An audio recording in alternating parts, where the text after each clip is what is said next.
श्री कृष्ण गोविंद हरे मुरारी, हे नाथ नारायण वासुदेवा। श्री कृष्ण गोविंद हरे मुरारी, हे नाथ नारायण वासुदेवा। हे नाथ नारायण वासुदेवा, हे नाथ नारायण वासुदेवा। श्रीमद् भागवत तृतीय स्कंध अथ षड्विंशोऽध्यायः। मेधादि भिन्न भिन्न तत्वों की उत्पत्ति का वर्णन। श्री भगवान उवाच, अथ तेषां प्रवक्ष्यामि तत्त्वानां लक्ष्मणं पृथक्। यद्विदित्वा विमुच्येत पुरुषः प्राकृते गुणैः, ज्ञानं निःश्रेयसार्थाय पुरुषस्यात्मदर्शनम्। यदाहुर्वर्णये तत्ते हृदयग्रन्थिभेदनम्। अनादिरात्मा पुरुषो निर्गुणः प्रकृते परः। प्रत्यग्धामा स्वयं ज्योतिर्विश्वं येन समन्वितं। स एष प्रकृतिं सूक्ष्मां देवीं गुणमयीं विभुः। यद्रक्षेवोपगतामभ्यपद्यत लीलया, गुणैर्विचित्रा सृजतीं स्वरूपा प्रकृतिं प्रजा। विलोक्य मुमुहे सद्य स इह ज्ञानगुहया। एवं पराभिध्यानेन कर्तव्यं प्रकृते पुमान्। कर्मसु क्रियमाणेषु गुणैरात्मनि मन्यते। तदस्य संसृतिर्बन्धः पारतन्त्रं च तत्कृतं। भवत्य कर्तुरीशिष्य साक्षिणो निवृत्तात्मनः। कार्यकारणकर्तव्ये कारणं प्रकृतिं विदुः। भोक्तृत्वे सुखदुःखानां पुरुषं प्रकृतेः परं। देवहूतिर्वाच, प्रकृते पुरुषस्यापि लक्षणं पुरुषोत्तम। ब्रूहि कारणयोरस्य सदसच्च यदात्मकम्। श्री भगवान ने कहा, माताजी, अब मैं तुम्हें प्रकृति आदि सब तत्वों के अलग अलग लक्षण बतलाता हूँ। इन्हें जानकर मनुष्य प्रकृति के गुणों से मुक्त हो जाता है। आत्मदर्शन रूप ज्ञान ही पुरुष के मोक्ष का कारण है और वही उसके अहंकार रूप हृदय ग्रंथि का छेदन करने वाला है, ऐसा पंडित जन कहते हैं। मैं उस ज्ञान का तुम्हारे आगे वर्णन करता हूँ। यह सारा जगत जिससे व्याप्त होकर प्रकाशित होता है वह आत्मा ही पुरुष है। वह अनादि निर्गुण प्रकृति से परे अंतःकरण में स्फुरित होने वाला और स्वयं प्रकाश है। उस सर्वव्यापक पुरुष ने अपने पास लीला विलास पूर्वक आई हुई अव्यक्त और त्रिगुणात्मिक का वैष्णवी माया को स्वेच्छा से स्वीकार कर लिया। लीला परायण प्रकृति अपने सत्वादि गुणों द्वारा उन्हीं के अनुरूप प्रजा की सृष्टि करने लगी। यह देख पुरुष ज्ञान को आच्छादित करने वाली उसकी आवरण शक्ति से मोहित हो गया और अपने स्वरूप को भूल गया। इस प्रकार अपने से भिन्न प्रकृति को ही अपना स्वरूप समझ लेने से पुरुष प्रकृति के गुणों द्वारा किए जाने वाले कर्मों में अपने को ही कर्ता मानने लगता है। इस कर्तव्याभिमान से ही अकर्ता, स्वाधीन, साक्षी और आनंद स्वरूप पुरुष को जन्म मृत्यु रूप बंधन एवं परतंत्रता की प्राप्ति होती है। कार्य रूप शरीर, कारण रूप इंद्रिय तथा कर्ता रूप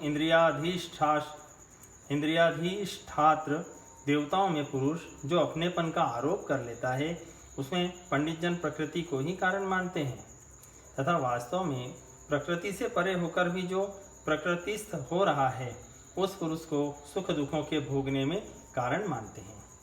देवहूति ने कहा, पुरुषोत्तम, इस विश्व के स्थूल सूक्ष्म कार्य जिसके स्वरूप हैं तथा जो इसके कारण हैं, उन प्रकृति और पुरुष का लक्षण भी आप मुझसे कहिए। श्री भगवान उवाच, यत्तत्त्रियगुणं व्यक्तं नित्यं सदसदात्मकं। प्रधानं प्रकृतिं प्राहुर्विशेषं विशेषवत्। पंचभिः पंचभिर्ब्रह्म चतुर्भिः दशभिस्तथा। एतच्चतुर्विंशतिकं गणं प्राधानिकं विदुः। महाभूतानि पंचेव भूरापो अग्निर्मरुन्नभः। तन्मात्राणि च तावन्ति गन्धादीनि मतानि मे। इंद्रियाणि दशस्रोतं तग्रसनन्नासिकः। वाक्करो चरणो मेढम् पायुर्दशम उच्यते।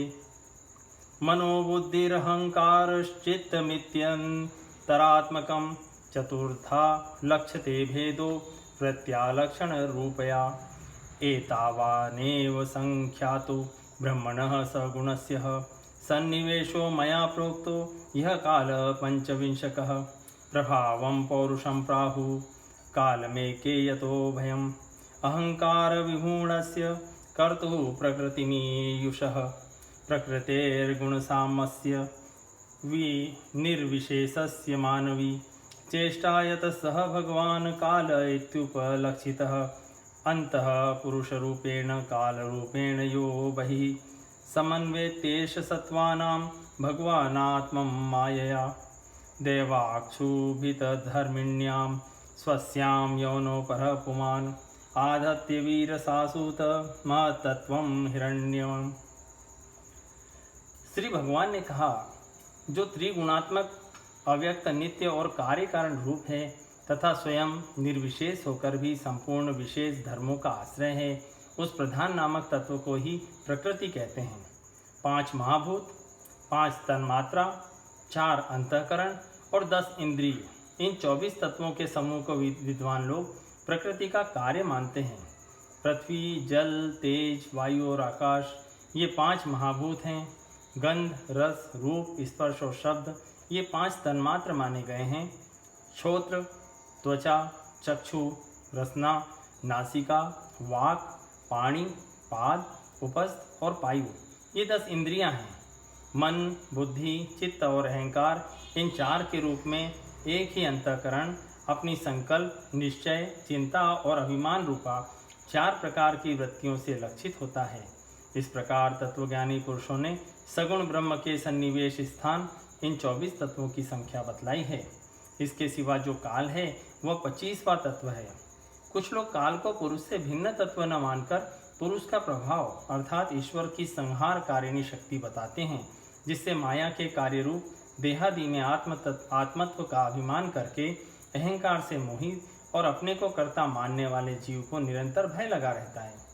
मनुपुत्री, जिनकी प्रेरणा से गुणों की साम्यावस्था रूप निर्विशेष प्रकृति में गति उत्पन्न होती है, वास्तव में वे पुरुष रूप भगवान ही काल कहे जाते हैं। इस प्रकार जो अपनी माया के द्वारा सब प्राणियों के भीतर जीव रूप से और बाहर काल रूप से व्याप्त है, वे भगवान ही 25वें तत्व हैं।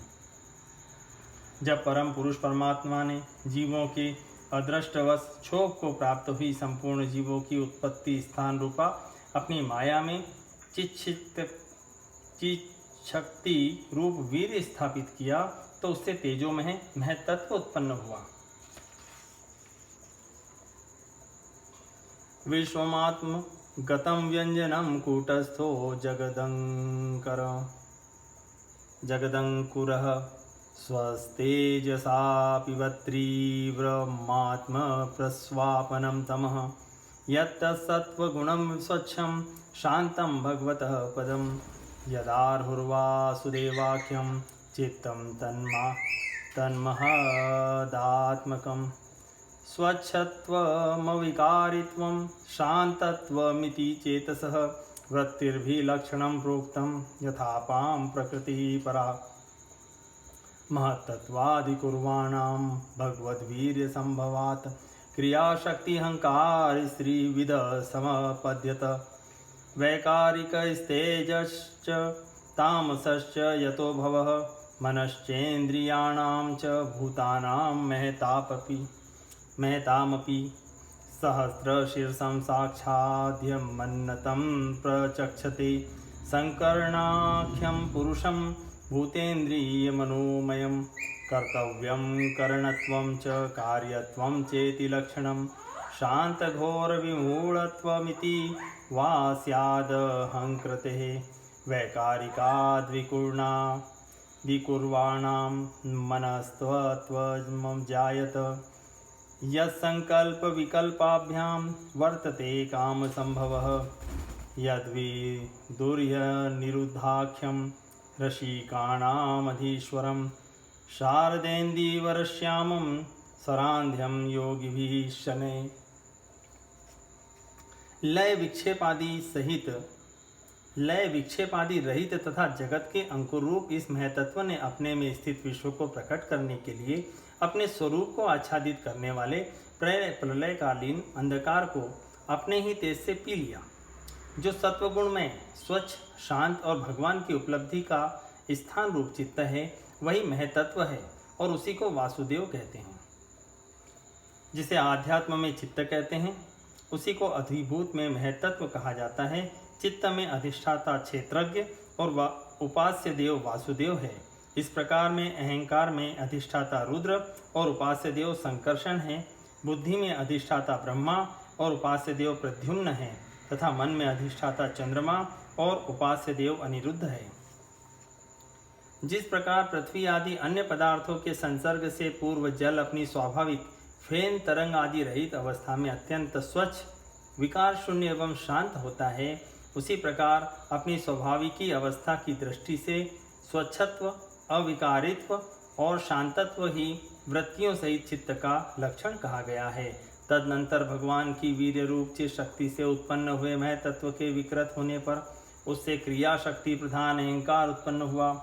वह वैकारिक, तेजस और तामस भेद से 3 प्रकार का है। उसी से क्रमशः मन, इंद्रियों और पंच महाभूतों की उत्पत्ति हुई। इस भूत, इंद्रिय और मन रूप अहंकार को ही पंडित जन साक्षात संकर्षण नामक सहस्त्र सिर वाले अनंत देव कहते हैं। इस अहंकार का देवता रूप से कर्तव्य, इंद्रिय रूप से कर्णत्व और पंचभूत रूप से कार्यत्व लक्षण है तथा सत्वादि गुणों के संबंध से शांतत्व, घोरत्व और मूढ़त्व भी इसी के लक्षण हैं। उपयुक्त 3 प्रकार के अहंकार में से वैकारिक अहंकार के विकृत होने पर उससे मन हुआ, जिसके संकल्प विकल्पों से कामनाओं की उत्पत्ति होती है। यह मनस्तत्व ही इंद्रियों के अधिष्ठाता अनिरुद्ध के नाम से प्रसिद्ध है। योगी जन शरतकालीन नील कमल के समान श्याम वर्ण वाले इन अनिरुद्ध जी को शनै शनै मन को वशीभूत करके आराधना करते हैं। तेजस्सा तु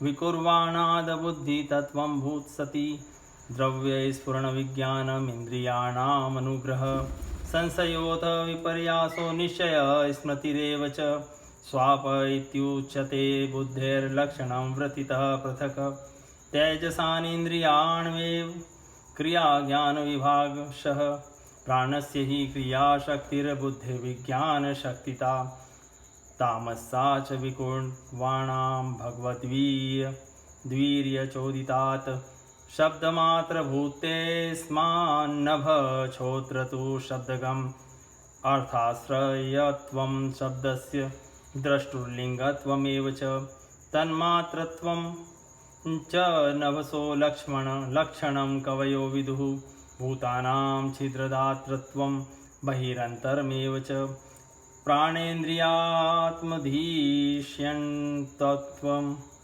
यत्वं नभसो वृत्तिलक्षणं नभस शब्दतन्मात्रात् कालगत्या विकुर्वतः स्पर्शो भवत्ततो वायुस्तक स्पर्शस्य च संग्रह मृदुत्व कठिनत्वं च शैत्यमृण्यत्वमेव च एतस्पर्शस्य स्पर्शत्वं तन्मात्रत्वं नभ स्वतः चालनं व्यूहनं प्राप्तिर्नेत्रत्वं द्रव्यशब्दयोः सर्वेन्द्रियाणामात्मत्वं वायोः कर्माभिलक्षणं वायोश्च स्पर्शतन्मात्राद्रूपं दैवेरितादभूत समुत्थितं ततस्तेजश्चक्षु रूपोपलम्बनम्। साध्वी, फिर तेजस अहंकार में विकार होने पर उससे बुद्धि तत्व उत्पन्न हुआ। वस्तु का स्फुरण रूप विज्ञान और इंद्रियों के व्यापार में सहायक होना, पदार्थों का विशेष ज्ञान करना, ये बुद्धि के कार्य हैं। वृत्तियों के भेद से संशय, विपर्यय, विपरीत ज्ञान, निश्चय, स्मृति और निंद्रा भी बुद्धि के ही लक्षण हैं। यह बुद्धि तत्व ही प्रद्युम्न है। इंद्रियां भी तेजस अहंकार का ही कार्य है। कर्म और ज्ञान के विभाग से उनके कर्मेंद्रिय और ज्ञानेंद्रिय 2 भेद हैं। इनमें कर्म प्राण की शक्ति है और ज्ञान बुद्धि की। भगवान की चेतन शक्ति की प्रेरणा से तामस अहंकार के विकृत होने पर उससे शब्द तन्मात्र का प्रादुर्भाव हुआ। शब्द तन्मात्र से आकाश तथा शब्द का ज्ञान कराने वाली श्रोत्रेंद्रिय उत्पन्न हुई। अर्थ का प्रकाशक होना, ओट में खड़े हुए वक्ता का भी ज्ञान करा देना और आकाश का सूक्ष्म रूप होना, विद्वानों के मत में यही शब्द के लक्षण हैं। भूतों को अवकाश देना, सबके बाहर भीतर वर्तमान रहना तथा प्राण, इंद्रिय और मन का आश्रय होना, यह आकाश के वृत्ति कार्य रूप लक्षण है।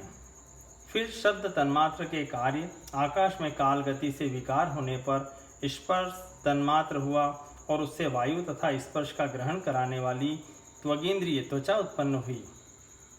कोमलता, कठोरता, शीतलता और उष्णता तथा वायु का सूक्ष्म रूप होना, ये स्पर्श के लक्षण हैं। वृक्ष की शाखा आदि को हिलाना, तृणादि को इकट्ठा कर देना, सर्वत्र पहुँचना, गंधादि युक्त द्रव्य को घ्राणादि इंद्रियों के पास तथा शब्द को श्रोत्रेंद्रिय के समीप ले जाना तथा समस्त इंद्रियों को कार्य शक्ति देना, ये वायु की वृत्तियों के लक्षण हैं।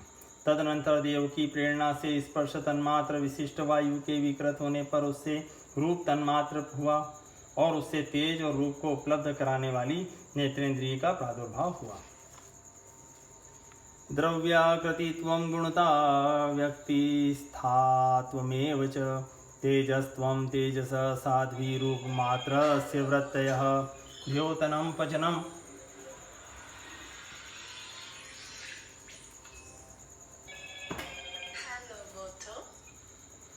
द्योतनं पचनं मा पानमदनं हिममर्दनं तेजसो वृत्तयस्त्वेता शोषणं श्रत्तडेव च रूपमात्रादिपूर्णानां तेजसोदेवचोदितात् रसमात्रं भूतस्मादम्भो जिह्वा रसग्रह कषायो मधुरस्तिक्त कट्वम्ल इति नैकधा भौतिकानाविकारेण रस एको विभिद्यते क्लेदनं पिण्डनं तृप्ति प्राणनाप्य नोन्दनं तापापनोदो भूतस्त्व मंबसो वृत्तयस्त्वीमा रसमात्रादिपूर्णाना कुर्वाणा दम्बसो देवचोदितात् गन्धमात्रमभूतस्मात्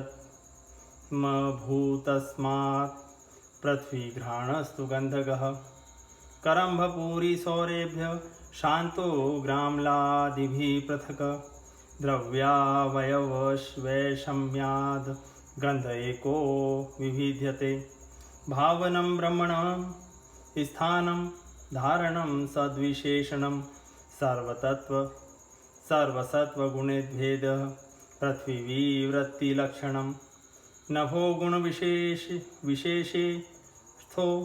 यस्य तच्छ्रोत्रमुच्यते वायुर्गुणविशेष्यर्थो यस्य तत्स्पर्शनं विदुः। साध्वी, वस्तु के आकार का बोध कराना, गौण होना, द्रव्य के अंगरूप से प्रतीत होना, द्रव्य का जैसा आकार प्रकार और परिमाण आदि हो उसी रूप में उपलक्षित होना तथा तेज का रूप स्वरूप होना, ये सब रूप तन्मात्र की वृत्तियां हैं। चमकना, पकाना, शीत को दूर करना, सुखाना, भूख प्यास पैदा करना और उनकी निवृत्ति के लिए भोजन एवं जलपान कराना, ये तेज की वृत्तियां हैं। फिर देव की प्रेरणा से रूप तन्मात्र में तेज के विकृत होने पर उससे रस तन्मात्र हुआ और उससे जल तथा रस को ग्रहण कराने वाली रसनेन्द्रिय जिह्वा उत्पन्न हुई। रस अपने शुद्ध स्वरूप में एक ही है, किंतु अन्य भौतिक पदार्थों के संयोग से वह कसेला, मीठा, तीखा, कड़वा, खट्टा और नमकीन आदि कई प्रकार का हो जाता है।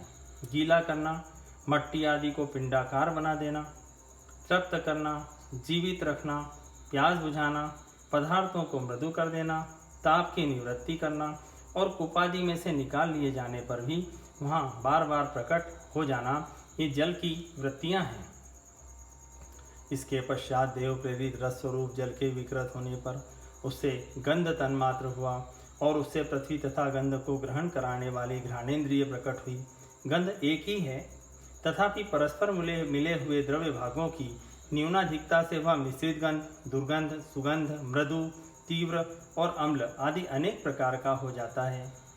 प्रतिमादि रूप से ब्रह्मा की साकार भावना का आश्रय होना, जल आदि कारण तत्व से भिन्न किसी दूसरे आश्रय की अपेक्षा किए बिना ही स्थित रहना, जल आदि अन्य पदार्थों को धारण करना, आकाश आदि का अवच्छेदक होना, घटाकाश मठाकाश आदि भेदों को सिद्ध करना तथा परिणाम विशेष से संपूर्ण प्राणियों के स्त्रीत्व पुरुषत्व आदि गुणों को प्रकट करना, ये पृथ्वी के कार्य रूप लक्षण हैं।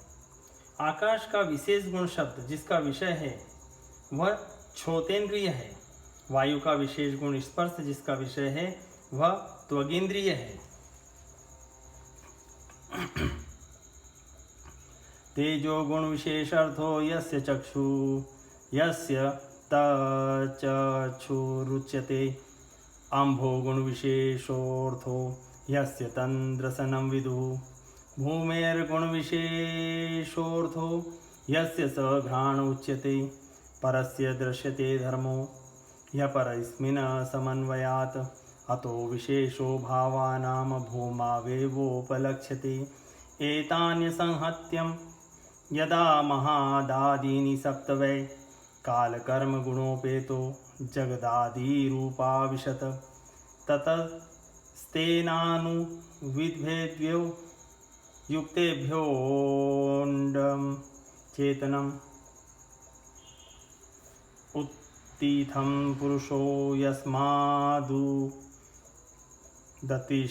दशो विराट, एतदण्डं विशेषाख्यं क्रमवृद्धेर्दशोत्तरः, तोयादिभिः परिवृत्तं प्राधानेनावृतेर्वहि, यत्र लोकवितानोऽयं रूप भगवतो हरेः, हिरण्यमन्यादण्डकोशादुत्थाय सलिलेशयात्, तमाविश्य महादेव बहुधा निर्विभेदखं, निरभिध्य तास्य प्रथमं मुखवाणी ततो भवत, वाण्या वह्नि रथो नासि प्राणो तो घ्राणयेतयोः, घ्राणाद्वायुर्भिधेत्या मक्षिणी चक्षुरेतयो, तस्मा सूर्यो व्यभिधेत्तां कर्णो श्रोत्रं ततो दिशः। तेज का विशेष गुण जिसका विषय है वह नेत्रेंद्रिय है। जल का विशेष गुण जिसका विषय है वह रसनेन्द्रिय है।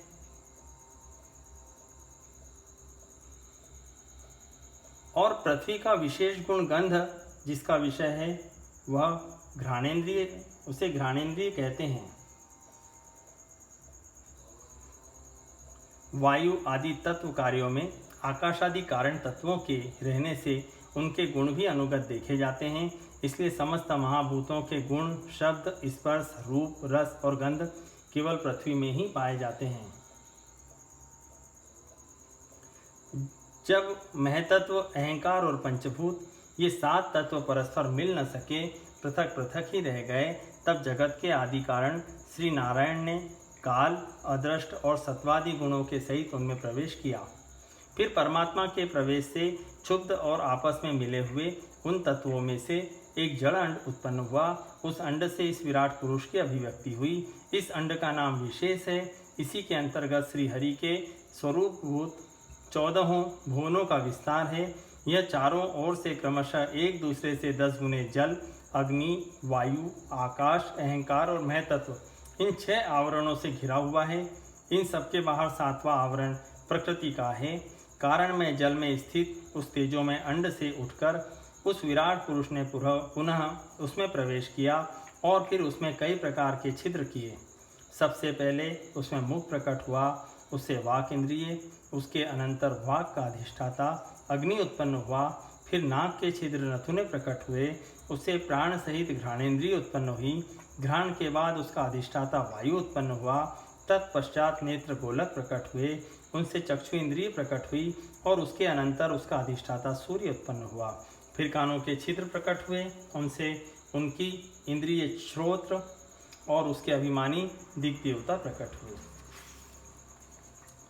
निर्विभेद विराजस्व गोमश्व श्रावदयस्ततः तत ओषधयश्चासन शिष्णं निर्विभेदे ततः रेतस्तस्मादाप आसन्निभिद्यत वै गुदं गुदादपानोपानाच्च मृत्युर्लोकभयङ्करः हस्तो च निर्भिधेत्यां बलं ताभ्यां ततः स्वराट् पादौ च निर्भिधेत्यां गतिस्ताभ्यां ततो हरिः नाड्योऽस्य नरभिन्धस्य ताभ्यो लोहितमावृतं नध्यस्ततः भवन्नुदरं निरभिध्यत क्षुत्पिपासे ततः स्यातां समुद्रस्त्वेतयोरभूत् अथास्यं हृदयं भिन्नं हृदयान्मन उत्थितं मनसश्च चन्द्रमा जातुर्बुद्धिर्बुद्धेर्गिरां पतिः अहङ्कारस्ततो रुद्रश्चित्तं चेतस्ततो भवत् एते ह्यभ्युत्थिता देवा नेवास्योत्थापने शकन् पुनराविविशुखानि तमुत्थापयितुं क्रमात् वर्णिवाचा मुखं भेजे नोदतिष्ठत् तदा विराट घ्राणेन नासिके वायुर्नोदतिष्ठत् तदा विराट। इसके बाद उस विराट पुरुष के त्वचा उत्पन्न हुई, उससे रोम, मूछ, दाढ़ी तथा सिर के बाल उत्पन्न हुए और उसके बाद त्वचा की अभिमानी औषधियाँ, अन्न आदि उत्पन्न हुई। इसके पश्चात लिंग प्रकट हुआ, उससे वीर्य और वीर्य के बाद लिंग का अभिमानी आपोदेव जल उत्पन्न हुआ। फिर गुदा प्रकट हुई, उससे अपान वायु, अपान के बाद उसका अभिमानी लोगों को भयभीत करने वाला मृत्यु देवता उत्पन्न हुआ। तदनंतर हाथ प्रकट हुए, उनसे बल और बल के बाद हस्तेंद्रिय का अभिमानी इंद्र उत्पन्न हुआ। फिर चरण प्रकट हुए, उनसे गति, गमन की क्रिया और पादेंद्रिय का अभिमानी विष्णु देवता उत्पन्न हुआ। इस प्रकार जब विराट पुरुष के नाड़ियाँ प्रकट हुई तो उनसे रुधिर उत्पन्न हुआ और उससे नदियाँ हुई। फिर उसके उदर प्रकट हुआ, उससे क्षुधा पिपासा की अभिव्यक्ति हुई और फिर उदर का अभिमानी समुद्र देवता उत्पन्न हुआ। तत्पश्चात उसके हृदय प्रकट हुआ, हृदय से मन का प्राकट्य हुआ, मन के बाद उसका अभिमानी देवता चंद्रमा हुआ, फिर हृदय से ही बुद्धि और उसके बाद उसका अभिमानी ब्रह्मा हुआ। तत्पश्चात अहंकार और उसके अनंतर उसका अभिमानी रुद्र देवता उत्पन्न हुआ। उसके बाद चित्त और उसका अभिमानी क्षेत्रज्ञ प्रकट हुआ। जब ये क्षेत्रज्ञ के अतिरिक्त सारे देवता उत्पन्न होकर भी विराट पुरुष को उठाने में असमर्थ रहे तो उसे उठाने के लिए क्रमशः अपने अपने उत्पत्ति स्थानों में प्रकट होने लगे। अग्नि ने वाणी के साथ मुख में प्रवेश किया, परंतु इससे विराट पुरुष न उठा। वायु ने घ्राणेन्द्रिय के साथ नासा छिद्रों में प्रवेश किया, फिर भी विराट पुरुष न उठा। अक्षिणी चक्षुणादित्यो नोदतिष्ठा तदा विराट, श्रोत्रेण कर्णो च दिशो नोदतिष्ठत् तदा विराट, त्वचं रोम भीरोषध्यो नोदतिष्ठत् तदा विराट, रेतसा शिशनां मापस्तु नोदतिष्ठत् तदा विराट, गुदं मृत्युर्पानेन नोदतिष्ठत् तदा विराट, हस्ताविन्द्रो बलेनेव नोदतिष्ठत् तदा विराट, विष्णुर्गत्यैव चरणो नोदतिष्ठत् तदा विराट, नाडीनद्यो लोहितेन नोदतिष्ठत् तदा विराट, शत्रून् भाभ्यान्मुदरं सिन्धुर्नोदतिष्ठत् तदा विराट, हृदयं मनसा चन्द्रो नोदतिष्ठत् तदा विराट, बुद्धया ब्रह्मापि हृदयं नोदतिष्ठत् तदा विराट, रुद्रो भीमत्या हृदयं नोदतिष्ठत् तदा विराट, चित्तेन हृदयं चैत्य क्षेत्रज्ञ प्राविश्यदा विराट, तदेव पुरुषः सलिलादुदतिष्ठत, यथा प्रसुप्तं पुरुषं प्राणेन्द्रियं मनोधियः प्रभवन्ति विनायेन नोत्थापयितु मोजसा, तमस्मिन् प्रत्यगात्मानं धिया योग प्रवृत्तया भक्त्या विरक्त्या ज्ञानेन विचित्र्य आत्मनि चिंतयेत। सूर्य ने चक्षु के सहित नेत्रों में प्रवेश किया, तब भी विराट पुरुष न उठा। दिशाओं ने श्रवणेन्द्रिय के सहित कानों में प्रवेश किया, तो भी विराट पुरुष न उठा। औषधियों ने रोमों के सहित त्वचा में प्रवेश किया, फिर भी विराट पुरुष न उठा। जल ने वीर्य के साथ लिंग में प्रवेश किया, तब भी विराट पुरुष न उठा। मृत्यु ने अपान के साथ गुदा में प्रवेश किया, फिर भी विराट पुरुष न उठा। इंद्र ने बल के साथ हाथों में प्रवेश किया, परंतु इससे भी विराट पुरुष न उठा। विष्णु ने गति के सहित चरणों में प्रवेश किया, तो भी विराट पुरुष न उठा। नदियों ने रुधिर के सहित नाड़ियों में प्रवेश किया, तब भी विराट पुरुष न उठा। समुद्र ने क्षुधा पिपासा सहित उदर में प्रवेश किया, तब भी विराट पुरुष न उठा। चंद्रमा ने मन के सहित हृदय में प्रवेश किया, तो भी विराट पुरुष न उठा। ब्रह्मा ने बुद्धि के सहित हृदय में प्रवेश किया, तब भी विराट पुरुष न उठा। रुद्र ने अहंकार के सहित उसी हृदय में प्रवेश किया, तो भी विराट पुरुष न उठा। किंतु जब चित्त के अधिष्ठाता क्षेत्रज्ञ ने चित्त के सहित हृदय में प्रवेश किया, तो विराट पुरुष उसी समय जल से उठकर खड़ा हो गया। जिस प्रकार लोक में प्राण, इंद्रिय, मन और बुद्धि आदि चित्त के अधिष्ठाता क्षेत्रज्ञ की सहायता के बिना सोए हुए प्राणी को अपने बल से नहीं उठा सकते, उसी प्रकार विराट पुरुष को भी वे क्षेत्रज्ञ परमात्मा के बिना नहीं उठा सके। अतः भक्ति, वैराग्य और चित्त की एकाग्रता से प्रकट हुए ज्ञान के द्वारा उस अंतरात्म स्वरूप क्षेत्रज्ञ को इस शरीर में स्थित जानकर उसका चिंतन करना चाहिए। इति श्रीमद्भागवते महापुराणे पारमहंस्यां संहितायां तृतीय स्कंदे कपिलेये तत्त्वसमाम्नाये षड्विंशोऽध्याय सम्पूर्णम्।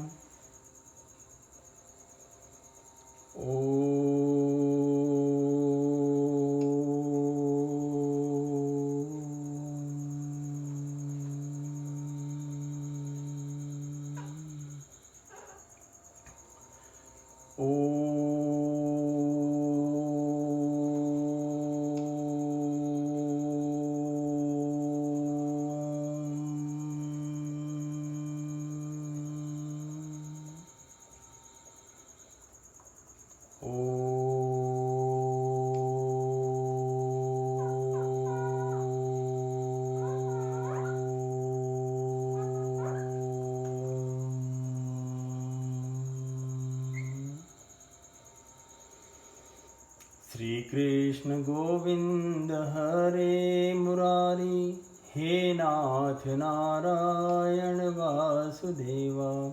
श्री कृष्ण गोविंद हरे मुरारी, हे नाथ नारायण वासुदेव। हे नाथ नारायण वासुदेव, हे नाथ नारायण वासुदेव।